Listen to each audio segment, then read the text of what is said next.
Hello, this is going to be my typing video of Tiger Woods.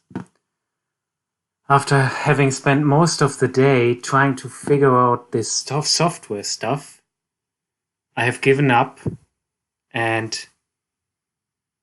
you have to deal with this shitty version of it all. But the analysis part is probably high quality, so probably worth sticking around. I have watched 5 videos, 5 interviews with Tiger, and I've watched each of it twice. So the first time I just tried to get to know him, and the second time I just tried to see if it all makes sense.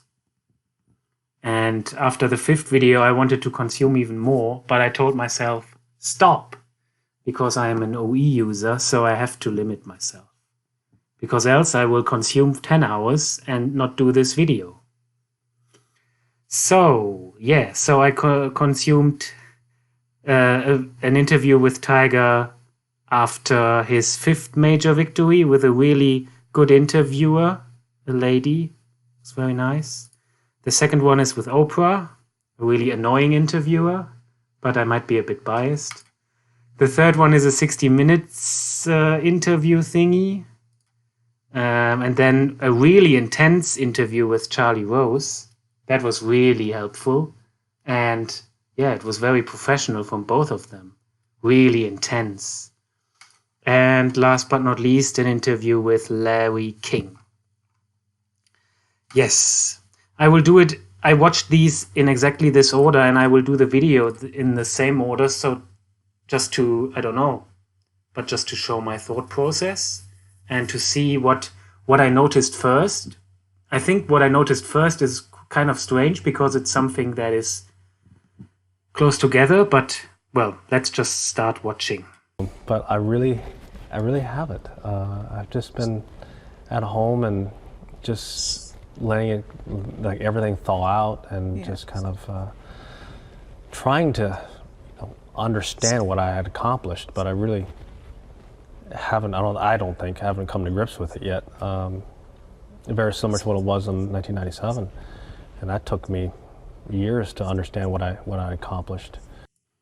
It took him years to understand what he had accomplished. Interesting. I mean, if something as significant as this happens, you could argue this could be like that for everyone. Nevertheless, I think it's quite interesting to say something like it took me years to understand. And then this. Something up ahead of us. DJ's making a run. Bubba just got the 10 quickly. And so it went from a one-horse race with all of us kind of chasing Francesco to now Pandora's box is now opened up playing 13 where right now there's at least probably seven guys, legitimate chance to win the tournament. Pandora's box has now opened up. With 6 holes to go. So it got very interesting trying to figure it all out. So again, the figuring out. It takes him years to understand things. And then it's very interesting trying to figure it all out. Spraying the ball all over the place, but they kept saying it's a second shot golf course, and you would see numerous players be so defensive on putts. And then you see guys make runs on the back nines, and never really understood that until I got there. And then I realized, yeah, that's what... Never really understood it until I got there. Can happen. You know, the ability to have 2 par 5s on the back nine that are reachable with iron, it just opens up Pandora's box to the possibilities. And Pandora's box is back. It opens up Pandora's box to the possibilities. That sounds like demon intuition to me. I mean, we have to wait for more evidence, but that's some interesting wording there. And also trying to figure stuff out. For it to take years. So for me, this sounded... So when I watched this the first time, it sounded very much like sensory over intuition. And let's jump to the video with Larry... Was it Larry King?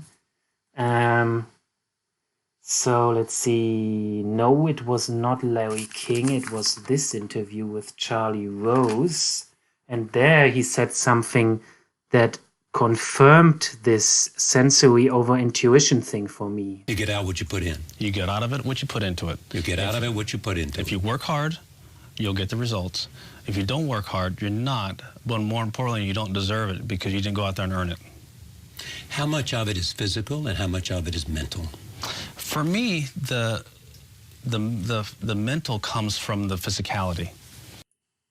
For me, the intuition comes from the sensory. Is physical and how much of it is mental?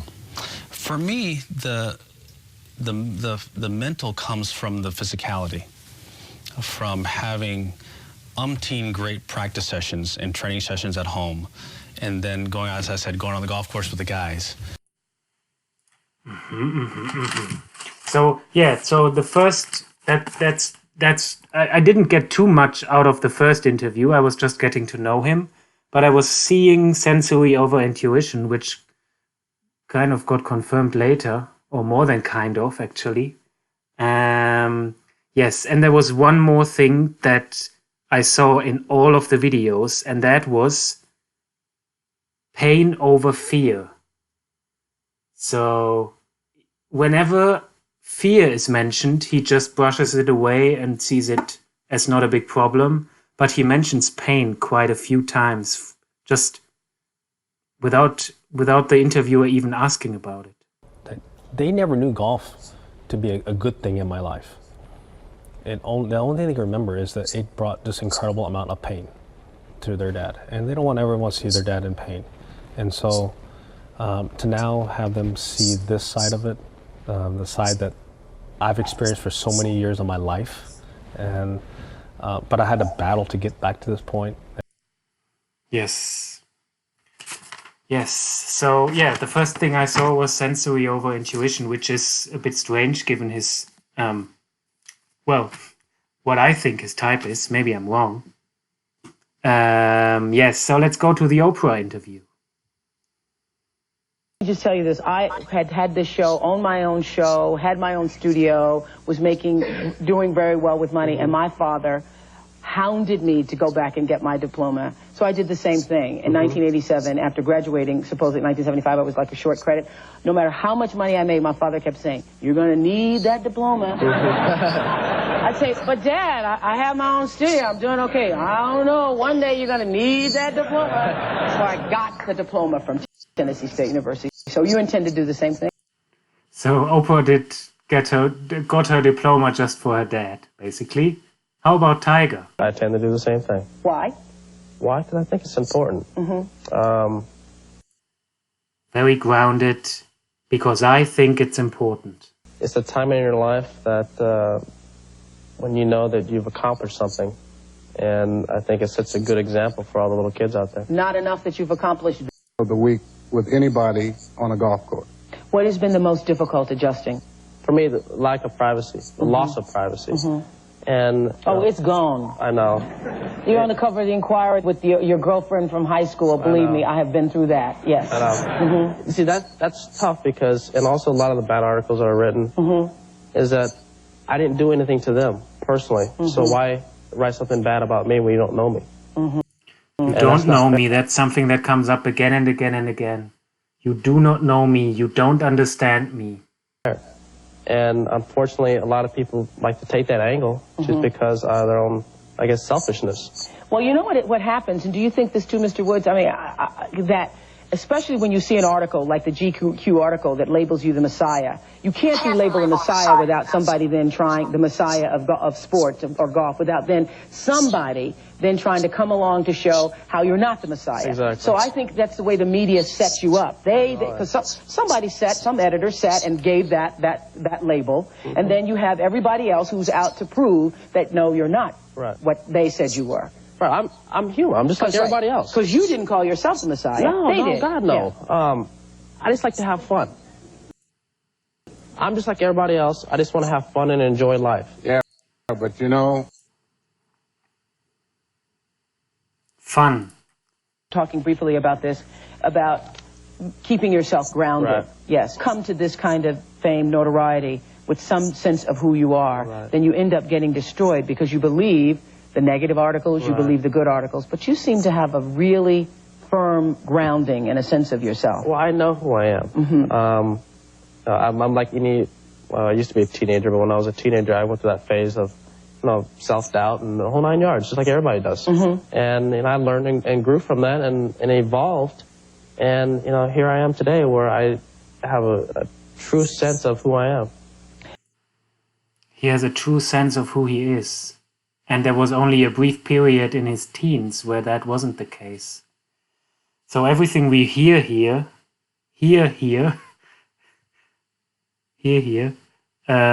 sounds like DI to me. And what would be your response to that? For me, I'm just who I am. I'm whatever you see in front of me. I'm just who I am. Okay, I have to play the Larry King one now. It's amazing. Within my heart, and I was But how watching does a this. 22-year-old say no to the President of the United States? That's just me. I'm That is just me. Saying no to the President of the United States, that is just me. It's not that I'm saying no to the President of the United States. I'm saying no to the way he approached it. Did you tell him the reason? Did you say, why didn't you call Saturday? Well, I just did a press conference, and I was walking out, I signed a whole bunch of autographs, and here he was on the phone. Did you know you'd take some shots for that? I take shots for everything I do. Yeah, well, how are you reacting to, other than interesting, there has to be some emotional conflict to read yourself knocked at this age. Oh God, I've been knocked for a lot of different reasons all my life. He has been knocked for a lot of different reasons all his life. I mean, yeah, it's just anecdotal, but the language is also... Giving reasons to the tribe is not something that comes naturally to him. We will see that later as well. Let's go back to Oprah now, after his dismissal of the president.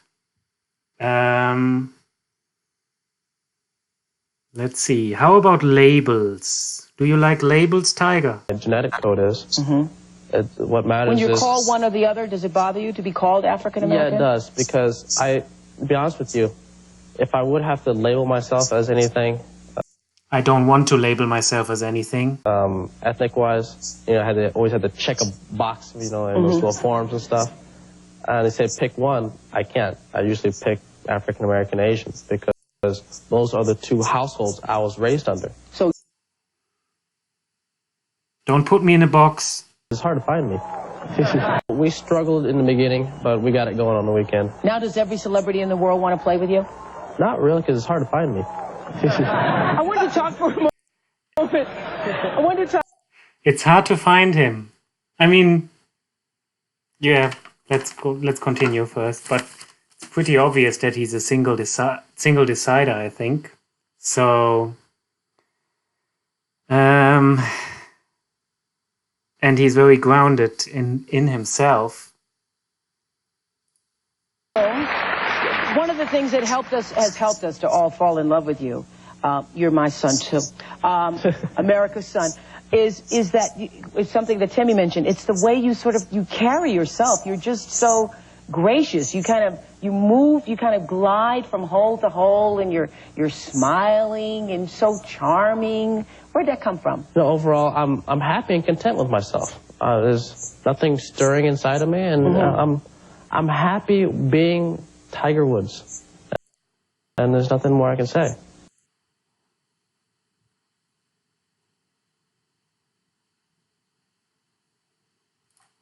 Reaching out to him, and I was wondering why you decided to do that. Well, I've known Mike for a little bit now. I've talked to him on the phone. I guess my association with Nike did help that. But, Mike's in a position where I think my life is going. Timelines. And I? Question mark. Already been there. He's established himself as, probably the best basketball player that's ever lived. And he's so well known that what better person to relate to me, not a movie star or a celebrity, anything like that, but a guy who's down to earth and who is an athlete who can relate to another athlete. And Mike is almost like my big brother right now. Yeah. He has said that you are his hero. Yeah. And how does that make you feel?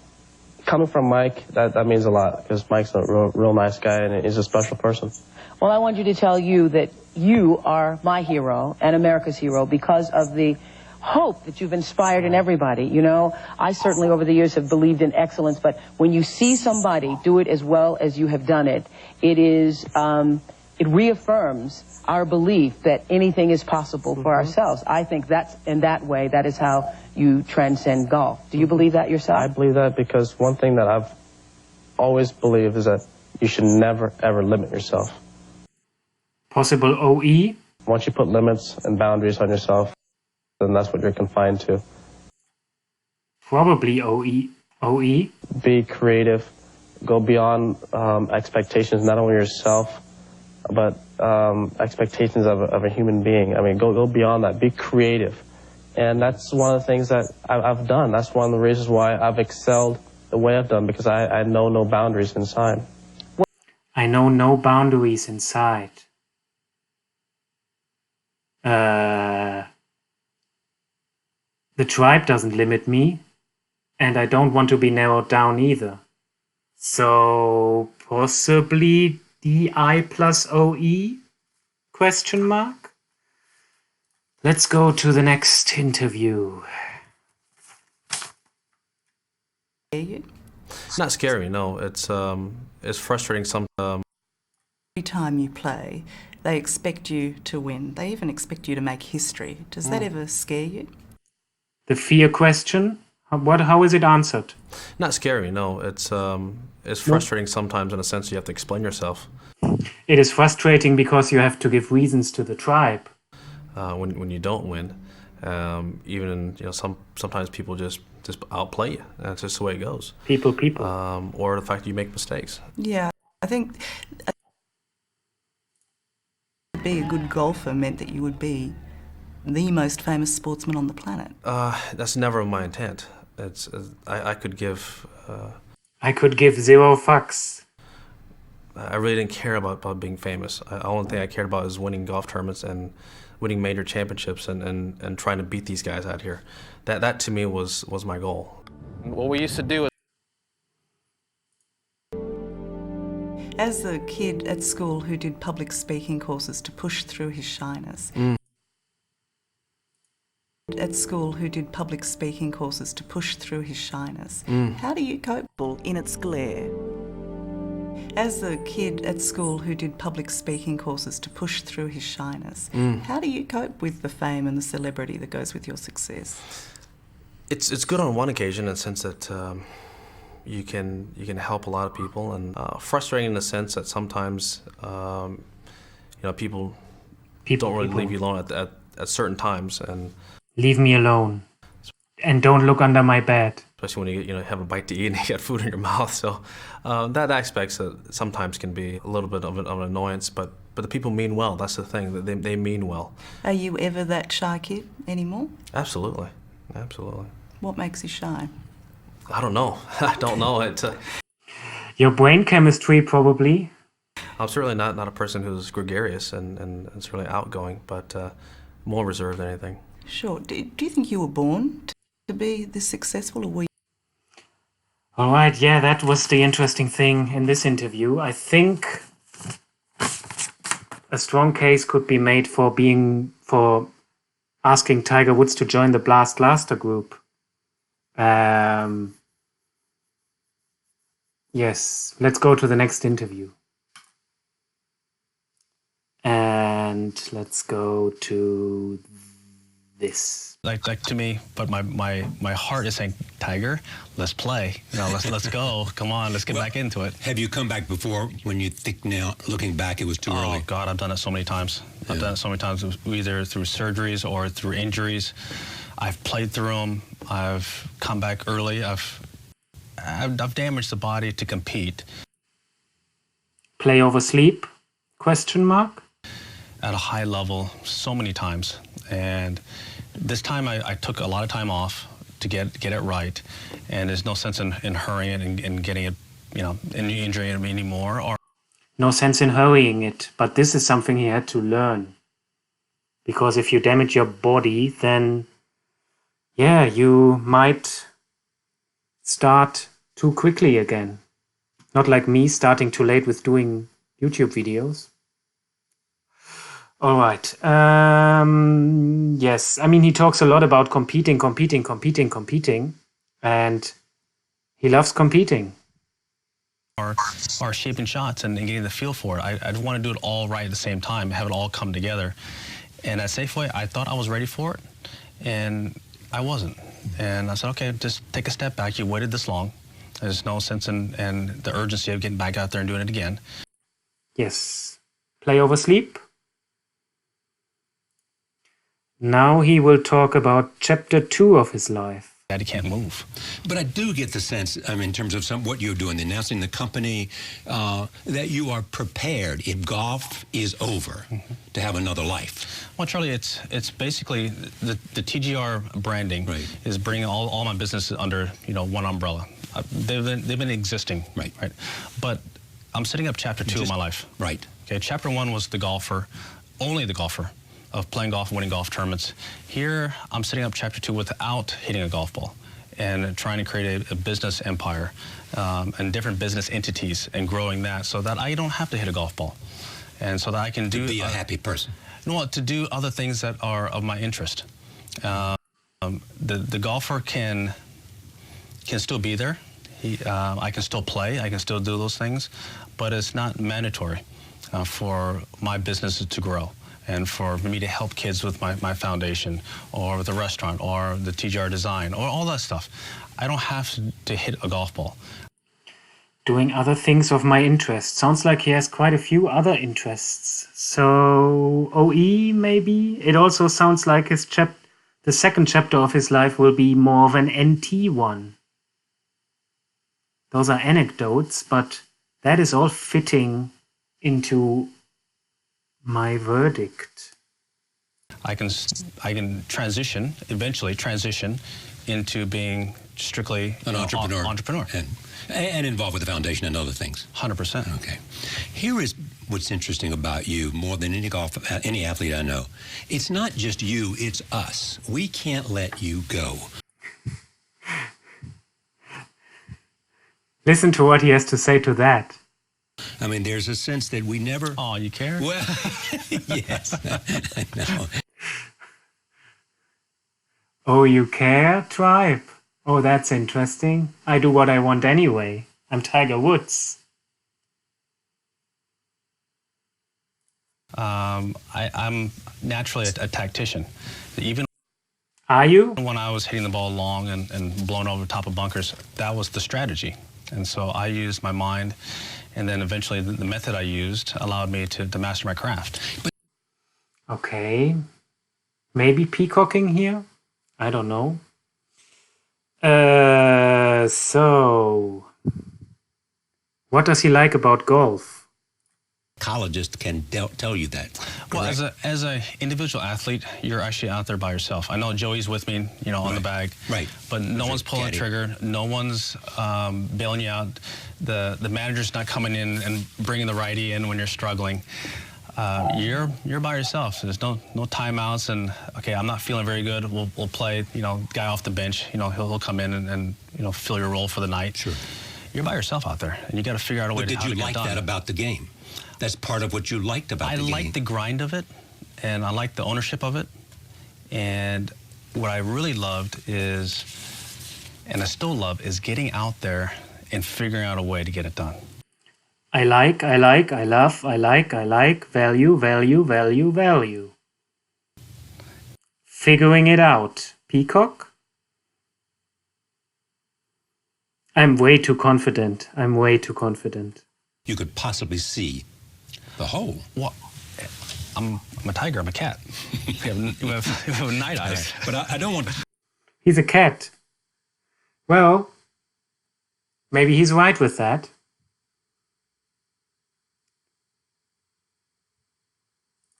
Basically all my life. I played baseball. I was a pitcher. I ran track and cross country. I liked doing those sports, but I didn't love it. Like, love. Value.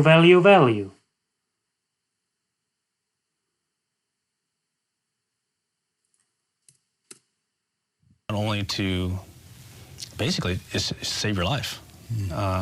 That's something I never experienced, never understood. He helped you understand fearlessness? I wouldn't necessarily understand it. Fearlessness, yeah. Because I would always kind of adrenaline junkie to begin with. There's not much fear in him.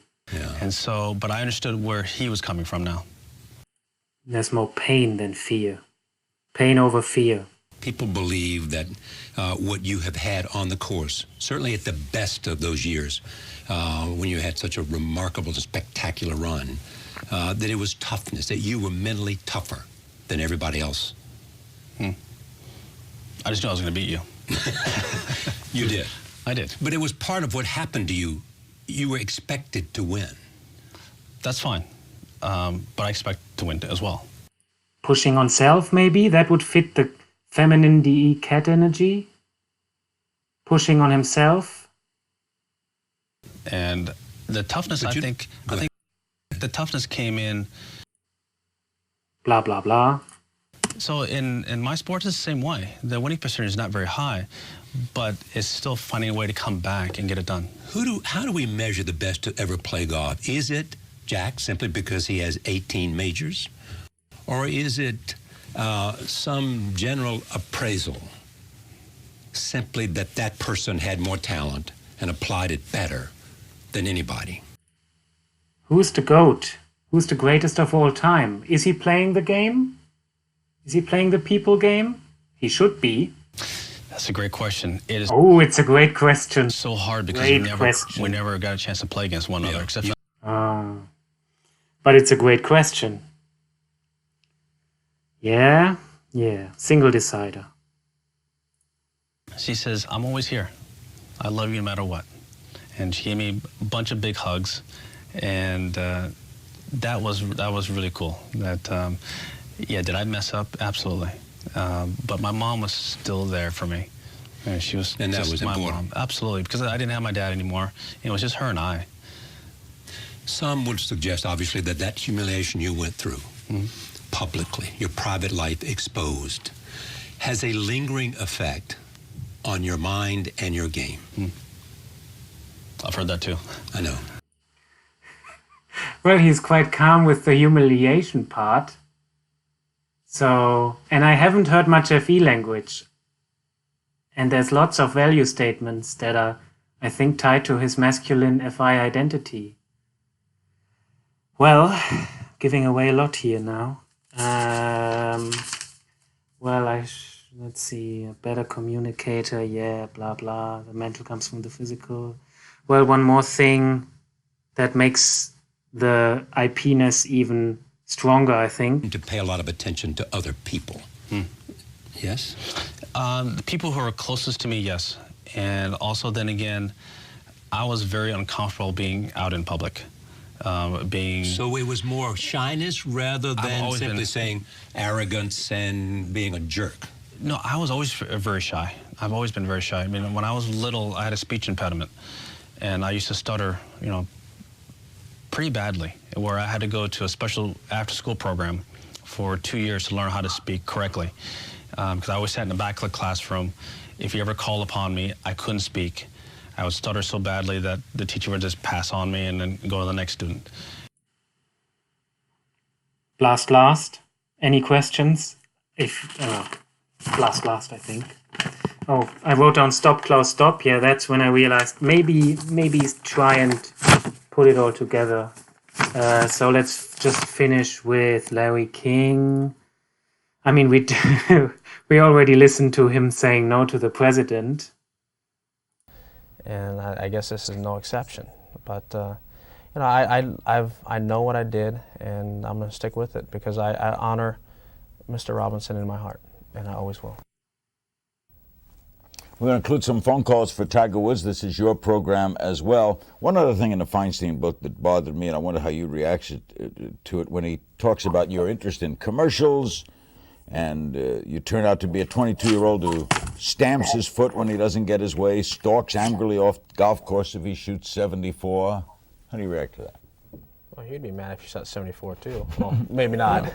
That's right. Oh boy, when that day I not. shot 74 on the first hole, I got real mad. No, but it's amazing how people like to take shots when they don't really know you. You don't know me. That still surprises you, right? Mm-hmm. Yeah. I can, fine, go ahead and take shots at me if you really get to know me. You know me, what I believe in, my principles, and if you disagree with that, that's fine. Masculine FI. But if you don't know them, I think you really have the right to do that. Before we go, You can criticize me if you know my values, but if you do not know, I will not change my values for you. I am not movable on the values. to calls, are there courses for, there's a term in horse racing, horses. Blah, blah. Okay. So yeah, there was a little jealousy because I haven't proven myself out there. I hadn't hit a shot yet, and I got what I got. So yeah, and plus they also didn't know me as a They person. didn't know So me. kid come up. They do not understand me. They don't know me. Yes, so that's all, I think. I think with what I showed, well, I don't know. We will see. But so for me, the DI is very obvious. He's also a single decider, so the only way he has to be an IP. I also saw more OE than OI, although it wasn't like that. The difference was not as big. Yeah, it's strange that I saw the sensory over intuition first. Oh yeah, and we have to define, is it SENI or SINE? And I mean, what he talks about, I mean, he's a sports star. What shall he talk about, right? It's like SE for me, clearly. He also showed like timeline awareness when he talked about Michael Jordan and how he is ahead in his career, and you can see how he's going and taking him as an example. Yes, Demon NT would make sense, figuring stuff out. Second, how's it called? Second part of his life. How do you call that? Chapter 2, genau. Yes. Chapter 2 is NT stuff. So FISE, NI, and giving reasons to the tribe. He hates that. Explaining himself. Yes. So animals, yeah. So if he's OI and if he's OE and DI, that automatically makes his first animal consume. I think we saw evidence for play over sleep because he described how he overworked his body and sometimes came back too quickly because he couldn't wait. And Blast Last would make sleep his third animal. I mean, Blast Last to me is just so obvious with all the things he mentioned.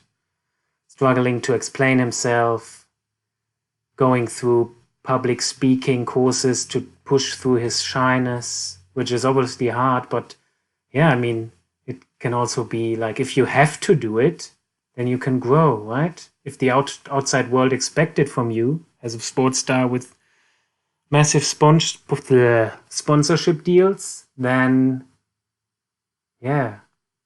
And I think he's not Tony Robbins.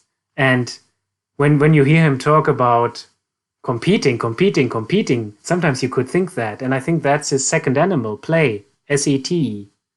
That's what comes out there. So, yeah. Masculine sensory, from what I've heard, he remembers tournaments from 20 years ago, and wouldn't most sports stars do this? Well, so masculine sensory, and I think feminine DE. The masculinity is in his inner world. He's pushing on himself. He expects himself to win. He competes, and it's not necessary to give him much outside motivation.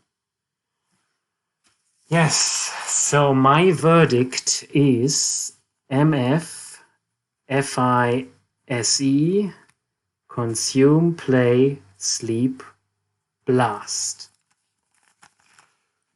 I don't know. I can't see myself. Let's see. Can anyone see himself really? Let's see. Yes. Yes. One thing, so I want to talk about things that still don't fully match up. Is he really SF popularity? He neglects it, really. He says he didn't really want to become popular. But I think, I mean, the competing, it's coming from the inside, but it's also something he likes the acknowledgement for. There's a striving for acknowledgement by the tribe, or admiration maybe even. Yeah, but yeah, the SF doesn't fully fit. But I wonder with like really introverted ISFPs, I mean, he's consume, play, sleep, but consume and sleep in the top 3. If that SF popularity drive is maybe a bit less than in other SFs. That's, yeah, I think that's one issue I have. And the second one is that I still I can't distinguish between FI and TI. I mean, I thought I'm FI, so that I really struggle with that still. And so he might as well be an ISTP, but I didn't hear any FE language. Well, I only watched like 3 hours of footage twice, but I didn't hear much FE talk. He didn't really react to the humiliation thing. And I hear values being tied to identity. So I don't think he's an ISTP. And the third thing would be, could he be like play first? That would make him TESE, but I just can't imagine him being tribe over self. I have to look for that clip where he talks about his dad dying, like it was 2 weeks before he died, and Tiger phrased it like, he gave me that one last thing of his. And I think the EJ in this story is his dad, and that helped him greatly. He talked about that, like without his dad, he wouldn't have achieved the things he did achieve. Yeah. Yes. One last thing. He reminds me of Phil Ivey.